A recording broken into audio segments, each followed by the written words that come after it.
Hello, you're all welcome to Salia's Learning Hub. And today, our lesson is going to be on the enterprise. Remember, our last class we had was on types of trade, just an introduction to different types of trade that we have now. So, as a common student, you should be able to know um, what an enterprise is. So, at the end of this lesson, you should be able to define what an enterprise is.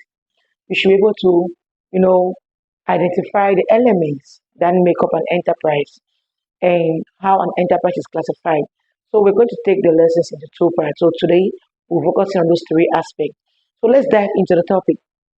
What is an enterprise? So an enterprise basically is any entity, right?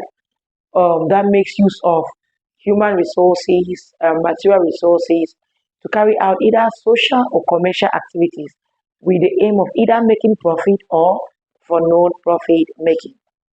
So an enterprise, it could be a social body or it could be a commercial body with the aim of either making profit or for non-profit making. So that is, for instance, we have different kinds of enterprises, right? Like we have um, ones that are classified as sole proprietorship, like owned by one person. We're going to be seeing all of that as we move ahead. So the next we'll be looking at is the elements that make up an enterprise. So what do we mean by elements that make up an enterprise? You could call them an element, you could call them components, inputs of production that are used to make up an enterprise. And we have four of them. The first one we'll be looking at is what we call the natural resources, otherwise known as land. What are natural resources? These are resources that have been made by nature. It hasn't been made by man, right? Things like the rivers, things like the forest, that's what we call man-made resource. So when we talk about land does not mean the physical land, no. We're talking about things that have been made from nature. And the reward for land as a component of an enterprise is rent. The next we have man-made resources, otherwise known as capital. What is man-made resources? These are the things that have been made by man, right? So they can be used to carry out more production. Like I think the economics define it as um, wealth set aside for the production of further wealth. That is how they call capital. For instance, we have the money itself, that's capital. We have buildings, we have machines. Those are examples of capital. And the reward for capital is interest. And then we have human resource, right? Otherwise known as labor. And how can we define what is human resource? This is any mental or physical effort by man directed towards production. Means that you could be using your force, you could be using your head. That's what we call physical and mental. And in labor, we have two types. It could be skilled or unskilled labor, right? Skilled labor means that labor that has undergone education and training, like teaching, is a skilled labor, right? And then we have unskilled labor, that is labor that has not undergone any form of training or any education, like somebody pushing a wheelbarrow, right? That one does not need any skill. As long as you have your force, you can carry that out. And for labor, the reward for labor is either wages or salary. Wages, it's for a fixed period of time, like they pay you based on the number of hours, the input you put in, while salary is a fixed something that at the end of the month you are given. It's not based on the output, right? Okay, number of output or the number of hours you put in. And then the fourth element we have what we call the entrepreneur, right? That is the French word entrepreneur. I think in English it means enterprise. Now, what is the entrepreneur? An entrepreneur is someone who is ready to bear risks.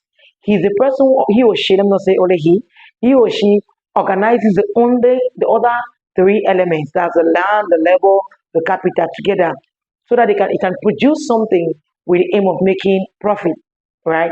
So an entrepreneur coordinates, controls, direct, takes the risks to ensure that those other factors of production come together and they produce goods and services. So, in summary, what do we have? We have four elements or four components that make up an enterprise. We have land, otherwise known as natural resources, and the reward is rent. And then we have capital, otherwise known as man-made resources. The reward is interest. We have labor, otherwise known as human resources. The reward is salary or wages. And then we have the entrepreneur, which, like we said from the definition, to make our profit, it means that his or her reward is profit.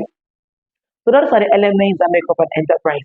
And for the third thing on this our lesson, we'll be looking at how an enterprise is classified. An enterprise can be classified according to ownership, according to size, according to scope of operation, and according to nature of activities. So we have four ways we can classify an enterprise. So let's dive into the first way. It can be classified according to ownership, right? Who owns the enterprise? That is why we have private owned enterprises, means they are owned by individuals, right? There could be one or two individuals. So under that, we have things like sole proprietorship, we have limited liability companies, we have private limited liability companies, we have partnership. They are owned by individuals, either a group of individual or an individual. And then we have the public ownership. It is owned by the state. The government owns that. And then we have semi-public enterprise. It is owned by the state and private individual, and we usually call it parastatals. And then we have international owned enterprises. This is owned by two or more. Any enterprise is owned by two or more enterprises is classified under the international ownership. And then we have according to size. So there are factors we use to determine whether an enterprise is small, it's medium, or it's large. And those factors are capital, turnover, and the level. So any enterprise with a capital from 0 to 50 million, we classify it as a small enterprise. From let's say 50 million and to 500 million, it is known as a medium-sized enterprise. And 500 million and above, it is known as a large enterprise.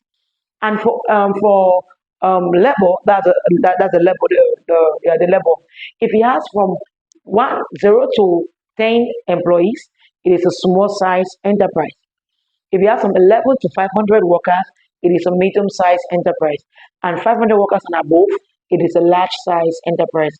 According to turnover, right, that's sales, an enterprise that has a sales between let me say 1 to 6 million francs, right, it is known as a small size enterprise. And a medium size has a sales of 6 million to 20 million, and a large size has from 20 million and above. So these are the factors we use to determine whether an enterprise is a small size enterprise, a medium size enterprise, or a large size enterprise. And then the next thing we're looking at is the scope of coverage, right? Like the various area they cover in their activities.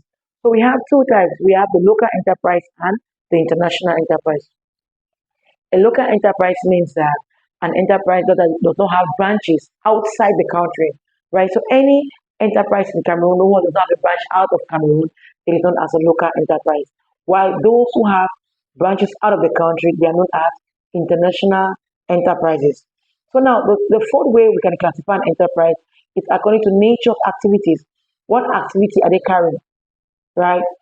And it could be primary, it could be secondary, or it could be tertiary.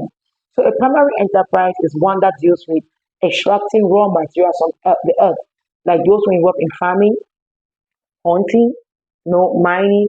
They are in the primary sector. So anybody involved in mining, hunting, we know that they are in the primary enterprise. And then we have the secondary enterprise, right? They deal with transforming the raw material to finish or semi-finished goods, right? Like a company, let me give an example, like Chococam, because they transform cocoa to chocolate, right? And then those also in the constructing, like building houses, roads, that's the construction industry, they still fall under the secondary enterprise. And then we have the tertiary. The tertiary deals with services, right? They are intangible things. They deal with services. For instance, those rendering indirect service, direct service, commercial services, right? So we have things like teaching, you know, banking, warehousing, those are services. So they fall under the tertiary enterprise or the tertiary sector. So they are known as tertiary enterprises. So that is it for our lesson of today, right? So we have looked at three things. We have looked at the definition, we have looked at the elements that make up an enterprise, and we have seen how an enterprise can be classified. So as usual, I'm going to drop some questions on what we have covered, so you can pause the video and you go through some of the questions. And please don't forget, at Salias Learning Hub, we make things easy. Feel free to always ask questions, and If you have any doubt anywhere, I am here to help out. So don't forget to share our page, like the page, both on TikTok, Facebook, and YouTube. So see you next class.